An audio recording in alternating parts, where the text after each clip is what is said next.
நடந்த சைமா ஃபங்க்ஷனில் வந்து கமல் வந்து அஃபிஷியலாக ஒரு நியூஸ் சொல்லியிருந்தார். என்ன நியூஸ் அப்படின்னா, கமலும் ரஜினியும் சேர்ந்து ஒரு படம் பண்ண போகிறாங்க அப்படின்ற மாதிரி கொஞ்ச நாளாக ரூமர்ஸ் வந்து சுற்றிக்கிட்டு இருந்துச்சு. அது ரூமர் இல்லை, உண்மை தான் அப்படின்னு சொல்லிட்டு அஃபிஷியலாகவே கமல் வந்து அந்த நியூஸை கன்ஃபார்ம் பண்ணிட்டார். ஆனால் டேரக்டர் யாருன்னு பார்த்தா இப்பயும் நம்ம லோக்கி தான். ஆனால் கூலி படத்துக்கு அப்புறம் வந்து லோக்கிக்கு வந்து நிறைய ஹேட்டர்ஸ் கிரியேட் ஆகிட்டாங்க. What bro, it's very wrong bro. இவர் டைரக்ட் பண்ண வேணாம், கமல் அண்ட் ரஜினி 2 பேரும் பெரிய ஹீரோ, இவர்கிட்ட கொடுத்தா இவர் சரியாக பண்ண மாட்டார்.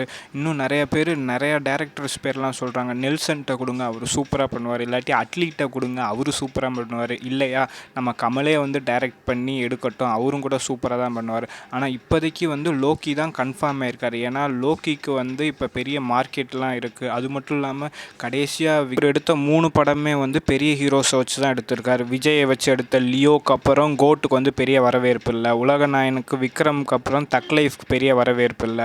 வேட்டையனுக்கே வந்து பெரிய வரவேற்பு இல்லை. ஆனால் கூலிக்கு வந்து பெரிய வரவேற்பு இருந்துச்சு. அது மட்டும் இல்லாமல் இப்போ வந்து ஒரு கிரிட்டிக்கலான சுச்சுவேஷன் என்னென்னா, இவர் வந்து கதையில் சொதப்பிடுவார் அப்படின்ற மாதிரி சொல்லி தான் இவங்க வந்து வேறு டேரக்டர்கிட்ட கொடுங்க அப்படின்ற மாதிரி சொல்கிறாங்க. இப்போ வந்து ப்ரெஷரான சுச்சுவேஷனில் இருக்கார்.